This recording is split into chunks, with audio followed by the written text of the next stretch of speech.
안녕하세요. 오늘도 사연살롱을 찾아주셔서 감사합니다.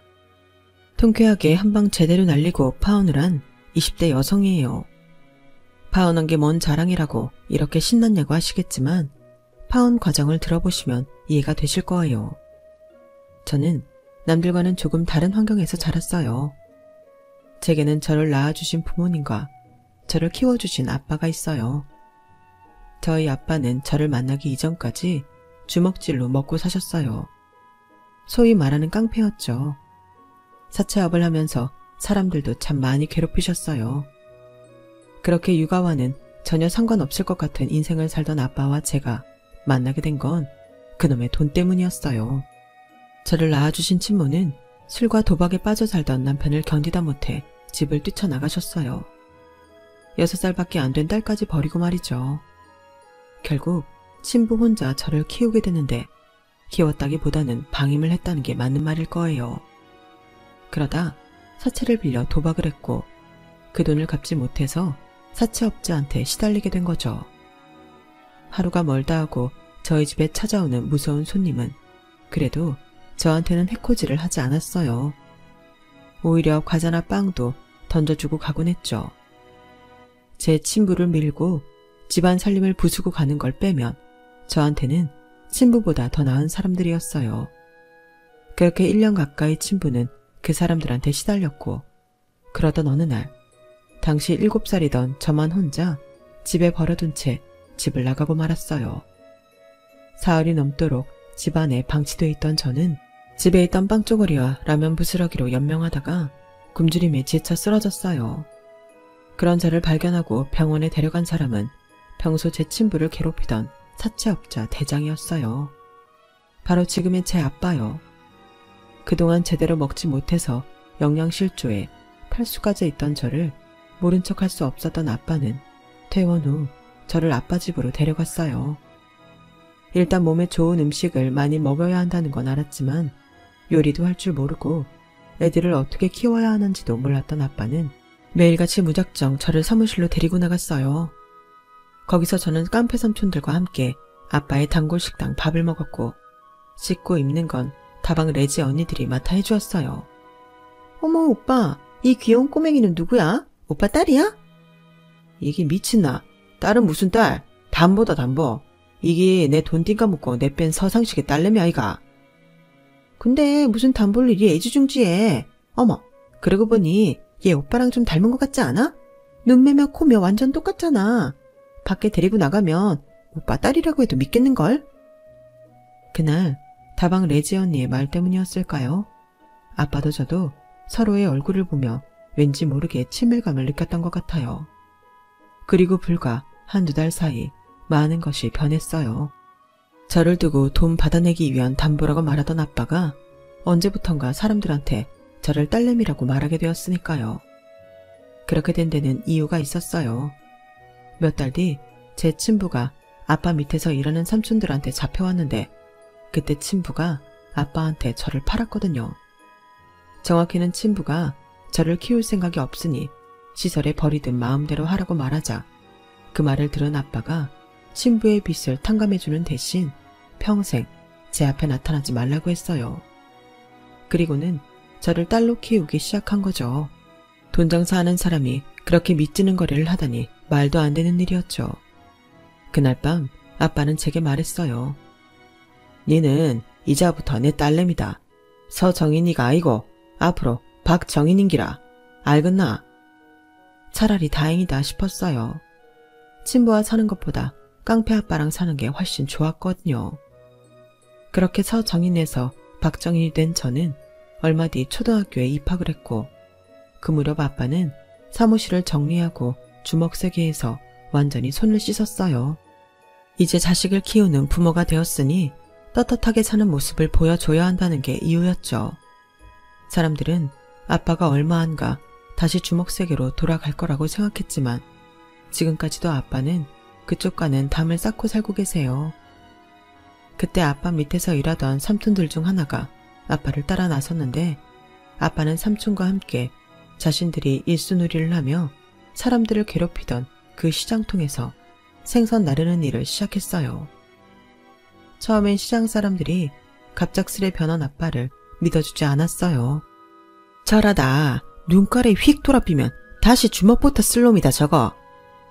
하지만 피 한 방울 안 섞인 딸을 키우며 누구보다 성실하게 일하는 아빠를 보자 사람들도 조금씩 마음을 주기 시작했고, 그렇게 몇 년이 지나는 사이 아빠는 시장 사람들 속에 완전히 스며들게 되었어요.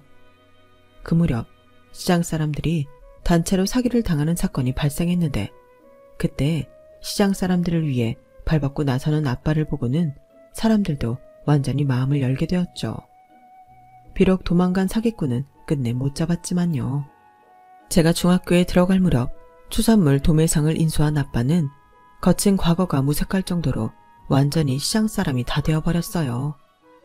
팔과 등에 그려진 문신이 아니고서는 아빠의 과거를 의심할 게 하나 없었죠. 그 사이 아빠 밑에서 일하던 상철이 삼촌도 결혼해 가정을 이루었고 이듬해 아들을 낳았어요. 길바닥에서 주먹을 쓰며 십수년을 의형제로 지냈던 두 분은 어두운 과거를 버리고 이제 평범한 가장이자 아빠가 된 거죠. 얼굴도 예쁘지만 마음씨도 고운 상철이 삼촌 아내는 저희 집 살림까지 도와주셨어요. 저 역시 작은엄마라고 부르며 잘 따랐고요. 아빠한테 말하기 어려운 일들은 작은엄마한테 털어놓곤 했는데 그럴 때마다 엄마처럼 저를 보다듬어 주셨죠. 누가 봐도 우리는 평범한 가족이었어요. 실제로도 그렇게 살았고요. 제 머리를 묶어주는 아빠 손은 비록 거칠었지만 손길은 세상 무엇보다 따뜻했기에 부모한테 버려지고 사채업자 손에 자란 저였지만 평범한 유년기를 보낼 수 있었죠. 공부도 곧잘해서 서울에 있는 대학에도 입학했고요. 제가 서울로 떠나던 날 아빠는 세상 다 잃은 사람처럼 어깨가 축 터져서는 살짝만 스쳐도 눈물이 쏟아질 것 같은 얼굴을 하고 있었어요. 아빠야, 내 죽으러 가는 거 아니다. 공부하러 가는 기다. 근데 이게 뭐고? 누가 보면 초상난 줄 알겠다. 아이고 무시라. 인상 좀 피라. 깡패 티낼락하나. 뭐라카노 가시네. 내가 어딜 봐서 깡패고. 내 손 깨끗이 씻었다. 그런 소리 하지 마라. 내는 선량한 부산 시민이다. 아이고야 맞다. 우리 아빠야가 이래 사람 노릇할 줄 누가 알았겠노. 그동안 나 키우느라 힘들었지. 좀만 더 고생해라. 내 대학 졸업하고 다 갚아줄 기다.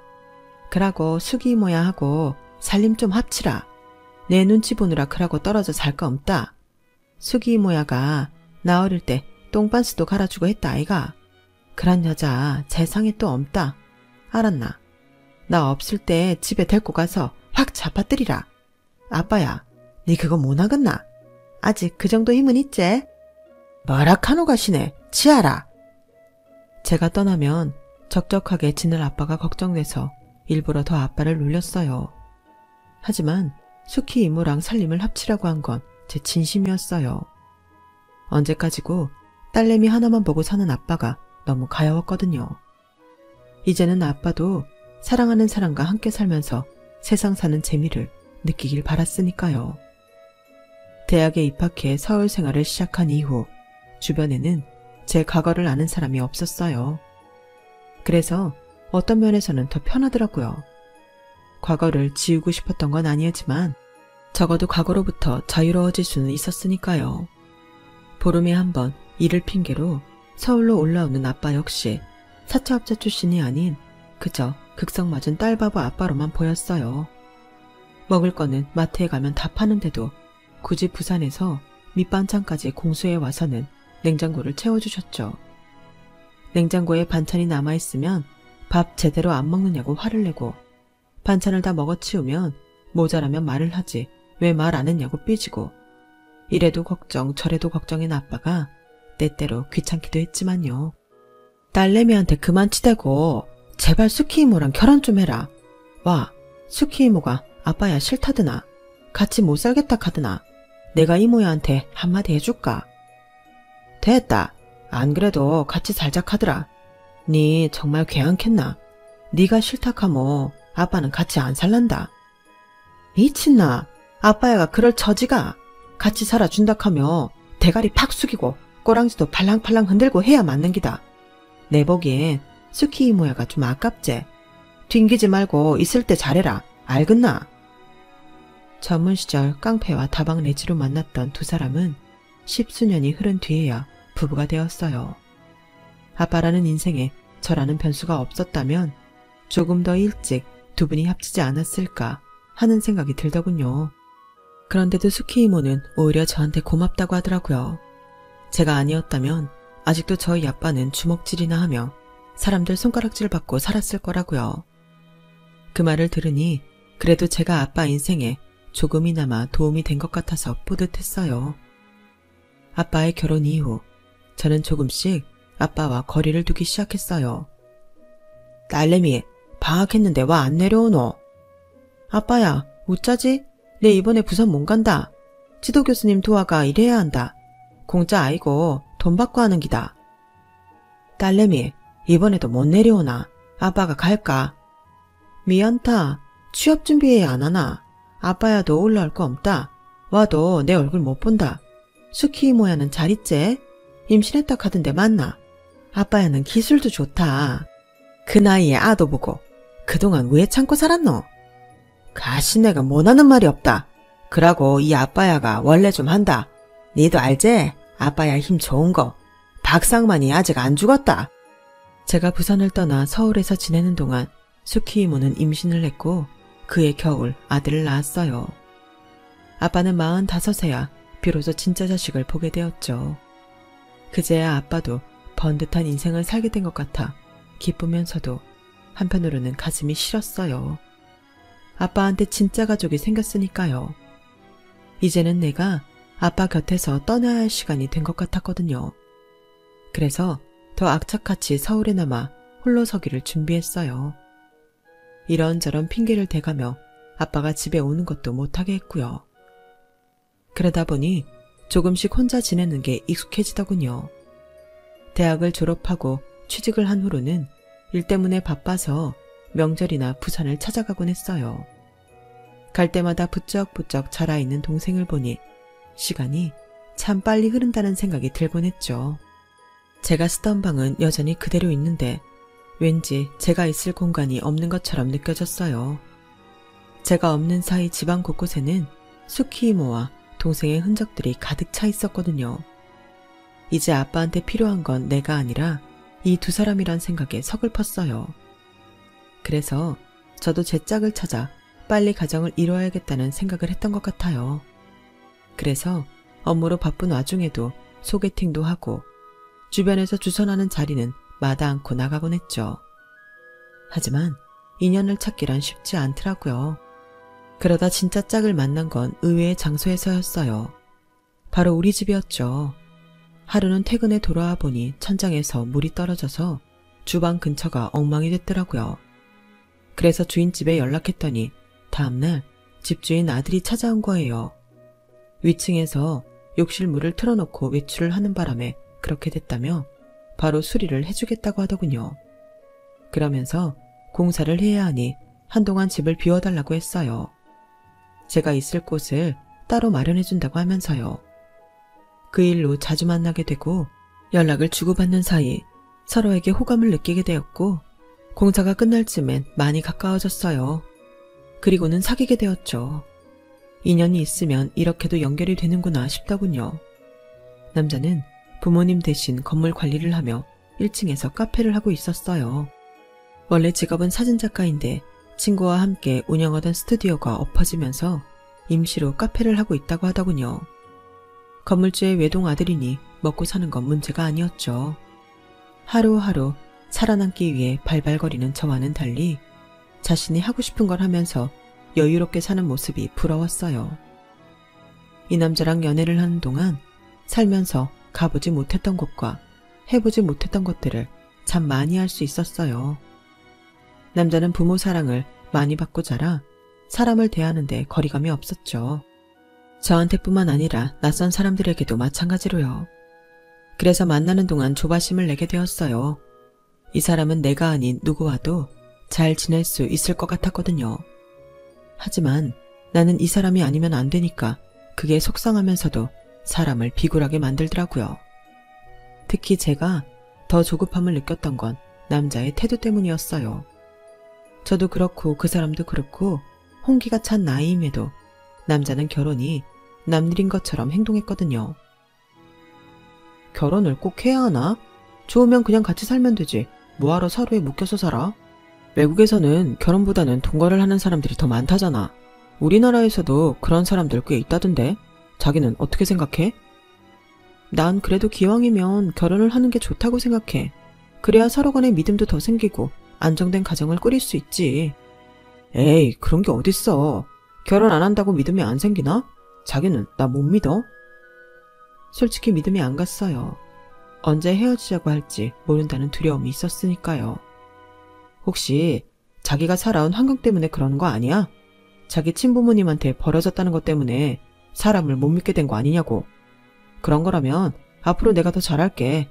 사람한테 입은 상처는 결국 사람으로 치유해야 하니까. 어쩌면 그 말이 맞는지도 모르겠다는 생각이 들었어요. 그래서 이런 저를 받아주는 이 남자가 더 고맙고 소중했어요. 그렇게 3년 가까이 연애를 하는 동안 저희 집에서는 결혼 닭다리 끊이지 않았어요. 아빠는 제 남자친구를 직접 만나 얘기를 해보겠다고 하셨죠. 아빠 좀 내가 알아서 한다. 다 큰 딸내미 일에 이러는 것도 오지랖이다. 오지랖이면 어떤 너? 내 딸내미 일인데. 그러고 남자는 남자가 봐야 한다 아이가. 됐다. 내일은 내가 알아서 한다. 신경 꺼라. 아빠한테 전화가 올 때마다 제가 타당을 하곤 했지만 그런다고 그만둘 아빠가 아니었어요. 결국 저 몰래 서울에 올라오셔서는 제 남자친구를 만나셨거든요. 뒤늦게 수키 이모를 통해 그 사실을 알게 된 저는 부랴부랴 남편의 카페로 달려갔어요. 아빠 성격에 주먹을 날려도 수십 번을 날렸을 거란 생각을 하니 아찔해지더라고요. 그런데 가게 문을 열어보니 의외의 상황이 펼쳐져 있지 뭐예요. 남자친구와 얘기를 나누고 있던 아빠가 저를 보자 환하게 웃으며 이러는 거예요. 딸내미 이제 오나? 안 그래도 막 니들 결혼식 얘기하고 있었다 아이가. 니 남자 보는 눈은 있네. 어디서 이런 남자를 만났노? 성격도 시원시원한 게 딱이다. 도대체 이게 무슨 일인가 싶어 남자친구를 따로 불러냈어요. 그랬더니 정인아 우리 결혼하자. 아버님도 그렇게 원하시는데 못할 거 뭐 있어? 기왕 하는 거 시간 끌 거 없이 올해 안에 끝내자. 아버님도 그러라고 하셨어. 그게 무슨 소리야? 자기 인생에 결혼은 없다며? 근데 갑자기 왜 마음이 변한 거야? 혹시 우리 아빠가 자기 때렸어? 뭐? 맞았으면 내가 이렇게 웃으면서 네 아버지랑 마주 앉아 있었겠니? 그런 거 아니야. 나도 나이 드니까 하루빨리 가정을 이루는 게 좋을 것 같다는 생각이 들어서 그래. 갑작스런 남자친구의 심경 변화에 놀라기는 했지만 그래도 다행이다 싶었어요. 이제는 더 이상 마음 졸이지 않아도 됐으니까요. 그래서 그 주 주말 예비 시부모님을 만나러 시댁에 찾아갔어요. 예비 시부모님은 아버님 건강이 안 좋아서 일산 근처 전원주택에서 살고 계셨어요. 제가 인사드리러 갔을 때도 아버님은 몸 상태가 안 좋으셔서 안방 침대에 누워 계셨죠. 간이 안 좋으시다더니 얼굴에 황달 증세가 있더라고요. 저희를 거실로 데리고 나온 예비 시어머니는 따뜻한 차를 내어주시며 천천히 저를 살피셨어요.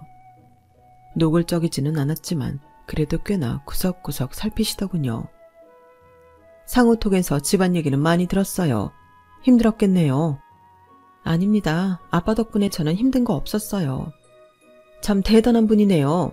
남의 아이를 키우는 게 쉽지 않은 일인데. 어머, 미안해요. 그나저나 피부가 참 좋네요. 사람 피부는 간장이랑 관계가 있다는데 건강 체질인가 봐요? 혹시 무슨 운동 같은 것도 했나요? 네, 중학생 때 육상부였어요. 성적이 잘 안 나와서 중3 때 그만뒀지만요. 아, 그래요? 혈액형이 A형이라고 했던가요?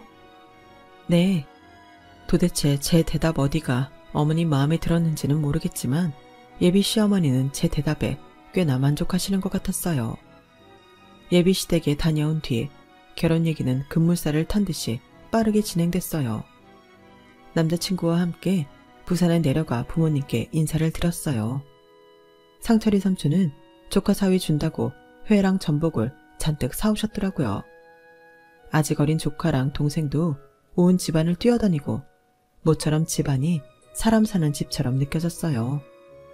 아빠와 둘이 살 때는 썰렁하던 집이 어느새 사람으로 가득 찬 곳이 되어버렸죠.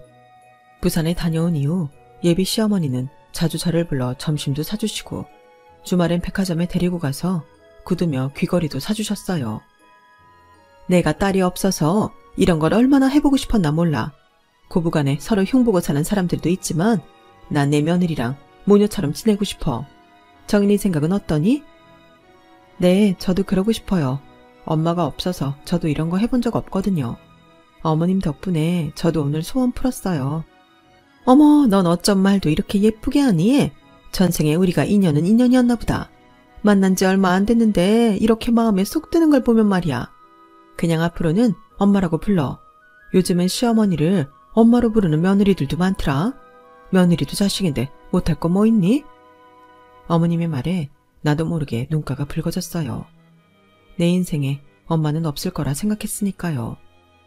물론 수키 이모가 엄마처럼 저를 보살펴 주셨지만 그래도 단 한 번도 엄마라고 불러본 적이 없었거든요. 그런데 시어머니는 왠지 엄마라고 불러도 될 것 같았어요. 나도 이제 온전한 가정을 이루고 살게 됐구나 생각하니 가슴이 벅차오르더군요. 하지만 세상 모든 일에는 대가가 따르는 법이잖아요. 부모 자식 간에도 그런데 하물며 피 한 방울 안 섞인 남남끼리는 더더욱 그렇죠. 그날도 예비 시어머니의 호출을 받고 시내에 위치한 유명 한정식집으로 갔어요. 통유리창 너머로 잘 꾸며진 정원이 보이는 한옥 스타일의 한정식집이었죠. 거기서 어머님은 제일 비싼 코스로 시켜주셨어요. 고기도 먹어본 놈이 먹는다고? 이런 것도 먹어봐야 음식 솜씨도 늘고 세팅할 때 실력 발휘도 할 수 있단다. 앞으로 엄마가 이런 데 많이 데려와 줄게. 감사합니다, 어머님. 얘는 어머님이 뭐니? 엄마라고 부르라니까. 너 자꾸 그러면 거리감 느껴진단 말이야. 아직은 나 뜨거워서 엄마라는 말이 잘 나오지 않았어요. 반면에 어머님은 너무도 자연스럽게 저를 우리 딸이라고 부르셨죠. 딸, 엄마가 부탁이 하나 있는데 들어줄 수 있어? 어렵다면 어렵고 쉽다면 쉬운 일이야. 말씀하세요. 제가 해드릴 수 있는 거라면 다 할게요. 그러자 예비 시어머니는 기다렸다는 듯이 얘기를 꺼냈어요. 너도 알다시피 네 시아버지가 몸이 안 좋잖니? 병원에서는 이제 이식밖에는 길이 없다고 하는구나. 내 생각 같아선 내가 아니라도 떼어주고 싶지만 나이가 있어서 그건 안 된다고 하고 우리 상우한테 시키자니 한창 일해야 하는 애인데 못할 짓 하는 것 같지 뭐니. 그래서 말인데 너 결혼하면 어차피 일 그만둘 거잖니? 네?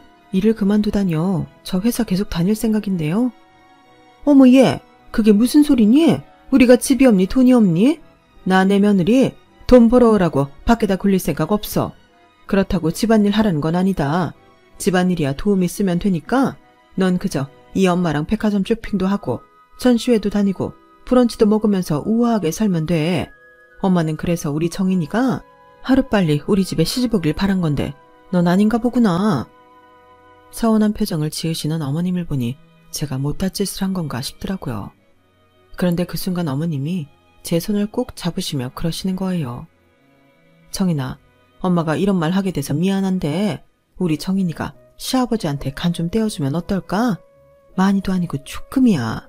이식 수술 후에도 너 생활하는데 전혀 지장 없을 정도니까 걱정 안 해도 돼.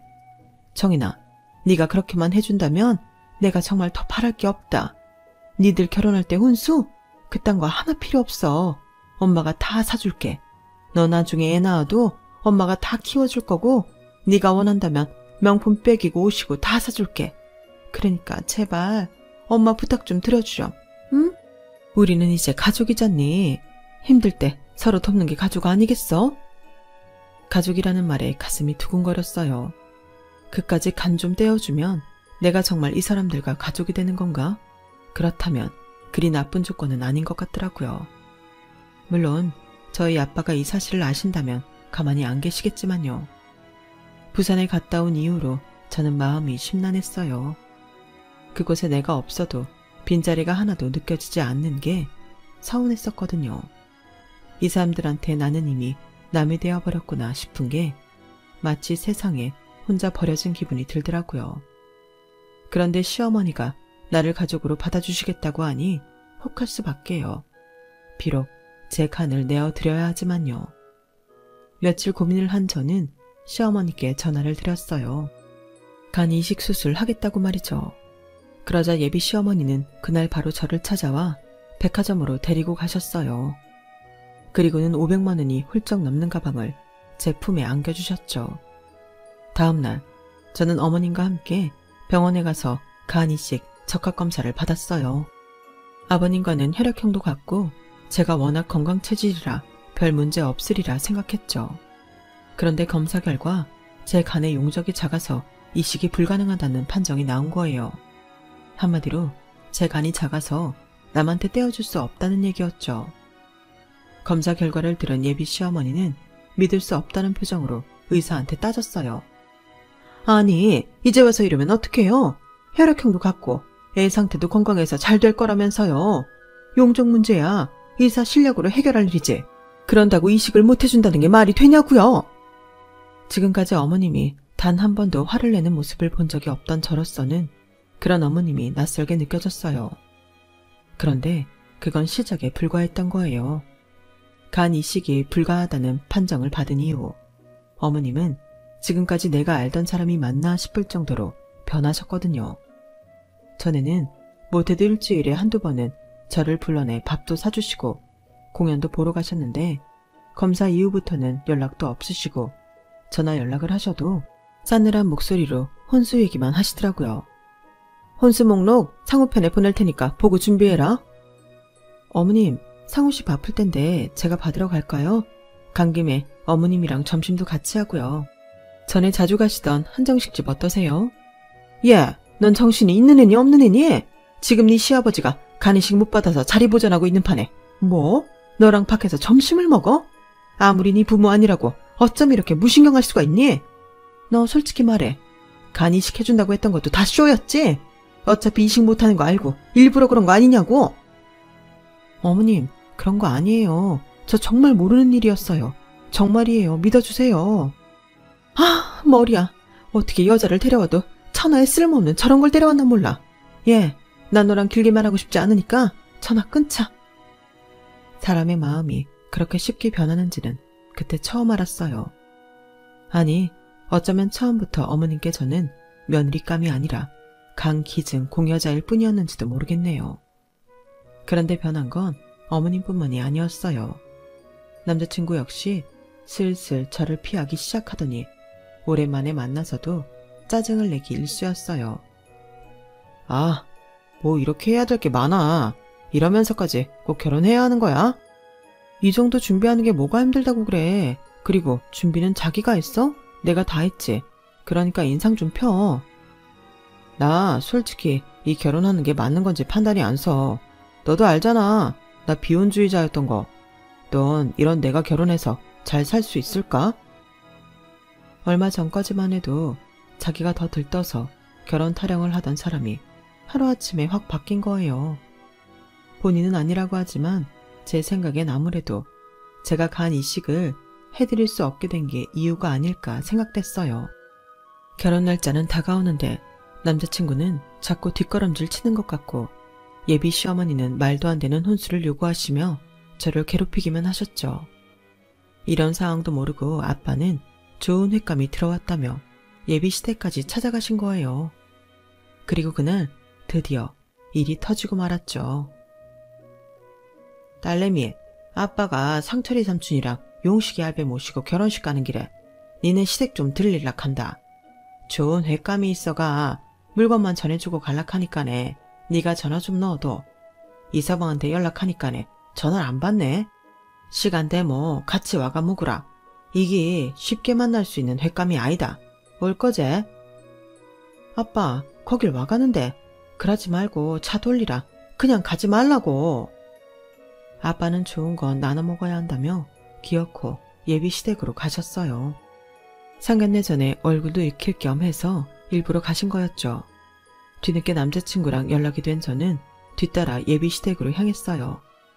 아니나 다를까 어머님은 똥 씹은 표정으로 저희 아빠가 가져오신 횟감과 해산물들을 주방 싱크대에 던져놓으셨더라고요. 그리고는 환자도 있는 집에 함부로 찾아왔다며 아빠한테 화를 내고 계셨죠. 아빠를 태워 저희 시댁까지 모셔온 상철이 삼촌은 얼굴이 울그락불그락해서는 당장이라도 한마디 할 기세였어요. 그런데도 아빠는 화를 꾹 참으시며 미리 연락 못하고 찾아와 죄송하다며 고개를 조아리셨죠. 그리고 예비 사돈한테 인사만 하고 가겠다고 안방으로 들어가셨어요. 그런데 예비 시아버지 얼굴을 본 아빠가 소리를 버럭 지르시지 뭐예요. 이게 누구? 네 이장수 맞지? 부산서 시장 사람들 돈 띵까 묻고 내 뺀 이장수 맞단 말이다. 아이고야, 세상 참 좁다 카더니 우리가 이래 만나네. 니 내 돈 빌려 쓰고 안 갚은 건 기억하드나? 나 모르겠나? 시장 통해서 일손으로 하던 박상만이다. 그때 니가 땡 까먹은 지 한 2~3천 됐지? 상철아, 니 이리 와봐라. 니가 포항까지 잡으러 갔다 허탕친 이장수 여 누워있다. 그 말에 상철이 삼촌은 안방으로 달려갔어요. 그리고는 잠시 뒤 입에서 육두문자가 쏟아져 나왔죠. 그러자 침대에 누워있던 아버님이 귀신이라도 본 사람처럼 벌벌 떨기 시작한 거예요. 아니, 이 사람들이 환자 앞에서 무슨 짓이야? 당장 안 나가? 예, 너 이리 와서 네 아빠 데리고 나가라. 아이고, 지 부모한테 버림받고 남의 손에 자랐다더니 고작 널 키워준 게 주먹질이나 하고 살던 깡패였니? 어째 애가 수준도 떨어지고 얼굴에 그늘이 져있다 했더니 이런 사람 손에 자라 그런 거였어. 이 결혼 없던 걸로 할 테니까 당신들 당장 내 집에서 나가. 하마터면 이런 그지 같은 것들이랑 사돈 맺을 뻔했잖아. 상우 너도 그렇지. 어디서 데려올 게 없어서 깡패 새끼 딸년을 데려왔니? 당장 내쫓아. 어머님, 무슨 말씀을 그렇게 하세요? 그 말 당장 사과하세요. 그지 같은 거라뇨. 깡패 새끼라뇨. 우리 아빠 비록 한때는 나쁜 짓도 많이 하고 사셨지만 지금은 손 씻고 열심히 살고 계세요. 그런데 왜 우리 아빠가 그런 소리를 들어야 해요? 사과하세요. 사과? 예, 깡패 새끼를 깡패 새끼라고 하는데 그게 사과할 일이니? 긴 말 필요 없으니까 당장 나가라고. 그러자 아빠는 삼촌한테 귓속말을 하고는 밖으로 내보냈어요. 그리고 짝다리를 짚으시곤 예비 시아버지를 내려다보셨어요. 잔뜩 겁에 질린 아버님은 식은땀까지 흘리시더군요. 와, 니네가 무섭드나? 네 세상에서 제일로 무서운 게 뭔지 아나? 돈? 권력? 아니다. 바로 자식이다. 전과 삼범에 천하의 개쓰레기 인생도 한순간에 바꿔놓은 게 바로 자식인기라. 네, 쟤 많이 짓고 살았다. 주먹 휘둘러가 돈도 많이 뺐고 피도 보고 사람들 눈물도 많이 뺐다 아이가. 그랬던 나 박상만이가 내 딸내미 한마디에 손 싹 씻고 생선 배달 시작했다. 거기까지 얘기를 하자 예비 시어머니가 볼멘 소리로 그러는 거예요. 주먹질하고 산 게 무슨 자랑이라고. 그래서 뭐 지금 우리를 어떻게 하겠다는 거야 뭐야. 세상 편한 지가 언젠데 젊을 때 주먹질 좀 한 거 가지고 유세를 떨어? 그래봤자 삼류 지방 깡패밖에 더 돼? 그깟 3천 주면 될 거 아니야.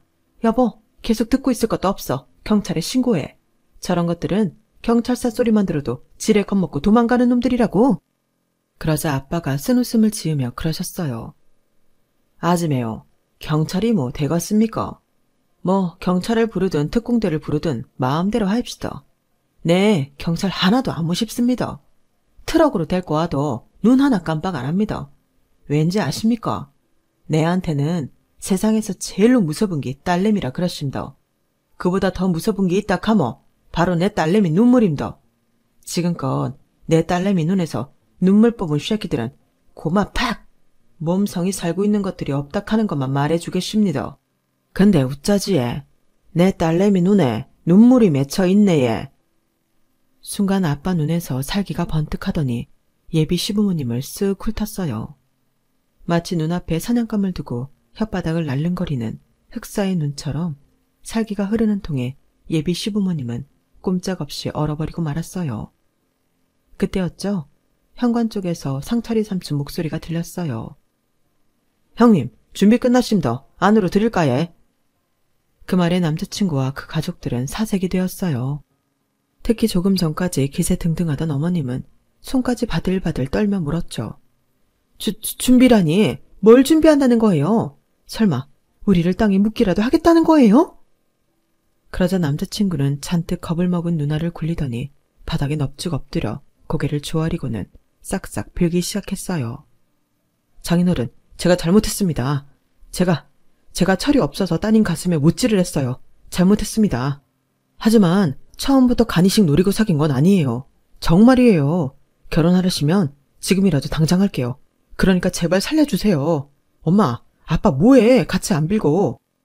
그러자 지금까지 몸에 힘주고 뻗대던 예비 시부모도 바닥에 무릎을 꿇고는 싹싹 빌었어요. 상만씨, 내가 그 돈 다 갚을게. 원금뿐만 아니라 이자까지 다 쳐서 갚을 테니까 제발 이러지 마. 손 씻었다며? 이제 와서 손에 피 묻힌들 자네도 자네 딸도 속이 편하겠나? 그래요. 우리가 좀 과했던 면이 없지 않으니까 파혼에 따른 위자료로 심심치 않게 드릴게요. 제발 우리 좀 살려주세요. 아마도 그 순간 예비 신랑과 그 부모님의 머릿속에는 조폭 영화의 잔인한 복수 장면이 떠올랐을 거예요. 문 밖에 준비되어 있다는 그 무엇이 자신들의 목숨줄을 잡고 있다는 걸 직감했던 거겠죠.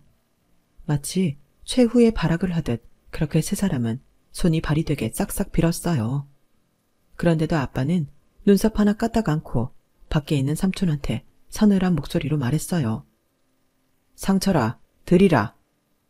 그 말에 시댁 식구들은 절규에 가까운 비명을 질러댔고 드디어 안방으로 지팡이를 짚은 노인이 들어왔어요. 그 모습에 바닥에 엎드려 있던 세 사람은 벙찐 표정이 되었죠. 지팡이를 짚고 들어오신 분은 다름 아닌 용식이 할아버지였어요. 예전 상인의 회장직을 맡으셨던 분으로 예비 시아버지한테 가장 많은 돈을 뜯긴 분이셨죠. 용식이 할배요. 어서 오시소. 식사하셔야 할 낀데 이래 틀어졌네 얘. 지아라. 밥이 문제가. 내 돈 띵 까먹고 내 뺀 장수 이놈아를 잡는 게 먼저 아이가. 아이고야 이게 누구? 용식이니? 나 기억하제? 할아버지는 바닥에 무릎 꿇고 앉아있는 예비 시아버지를 보시고는 눈을 번뜩이셨어요. 맞네 맞아. 니 내 돈 떼먹고 그간 잘 살았는갑다. 볼때기에 살이 띠룩띠룩 붙어가 있는 게 잘 처먹고 살았는갑다. 니 그 돈이 무슨 돈인지 알기는 하나? 내 마누라 수술비였다. 평생을 못 먹고 못 입고 살다가 내 마누라 목숨 줄였다 이 말이다. 그 돈 잃고 마누라 하늘 떠나보내고 니 많이 욕했다. 천벌 받아 돼지라고 했다.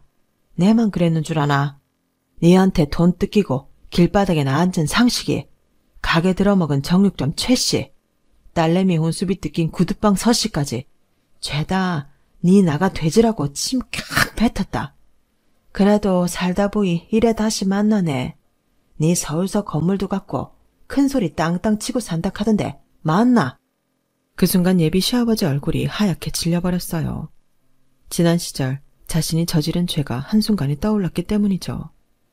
자신을 믿고 투자를 했던 시장 사람들 가슴에 비수를 꼽고 돈을 챙겨 야반도주를 했던 그날이 생생하게 떠올랐을 거예요. 제가 어렸을 때 있었던 일이지만 아직도 기억이 나요. 그날의 일로 시장에는 줄초상이 났었거든요.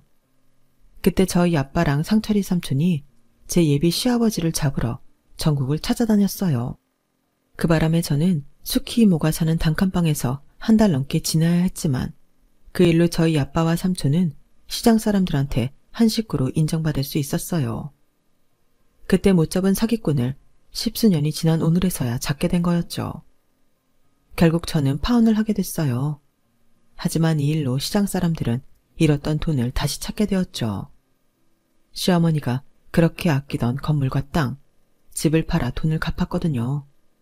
저희 아빠도 3천만 원을 되돌려 받았고요. 이번 일로 시장에서 저희 아빠의 인기는 또다시 하늘을 찌르게 되었어요. 차기 상인의 회장감이라는 말이 나오기도 했고요. 그런데 아빠는 하나도 기뻐하지 않으셨어요.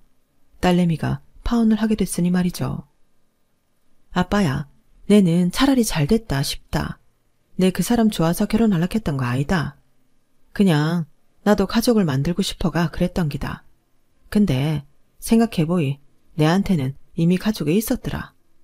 내 말 한마디에 주먹질 끊고 새 사람 된 우리 아빠. 내 눈에 눈물 한 방울에 벌벌 떠는 우리 아빠야가 진짜 내 가족이다. 앞으로는 스키 모야한테도 엄마라고 부를 기다. 지민이도 내 친동생으로 삼을 기다. 내만 잘하면 되겠더라. 아빠야, 나 아빠 딸내미라서 행복하다. 아빠는 시뻘개진 눈으로 허공만 바라보셨어요. 그리고는 이내 저를 끌어안고 한참을 놓아주지 않으셨어요. 그날 아빠의 품속은 세상 무엇보다 따뜻했어요. 이제는 저도 아빠한테 따뜻한 품을 내어드릴 수 있는 멋진 딸내미가 되어야겠다 생각합니다. 비록 피는 안 섞였어도 세상 누구보다 끈끈한 모녀지간임을 확인했으니까요. 가족이란 게 참 뭔지 아직도 잘 모르겠지만 세상 무엇보다 따뜻한 건 확실한 것 같습니다. 소중한 가족들과 행복하세요. 제 사연을 들어주셔서 감사합니다. 여러분, 사연 댓글에 응원과 현명한 조언 부탁드려요. 좋아요와 구독은 저에게 큰 힘이 됩니다. 오늘도 좋은 일 가득하세요.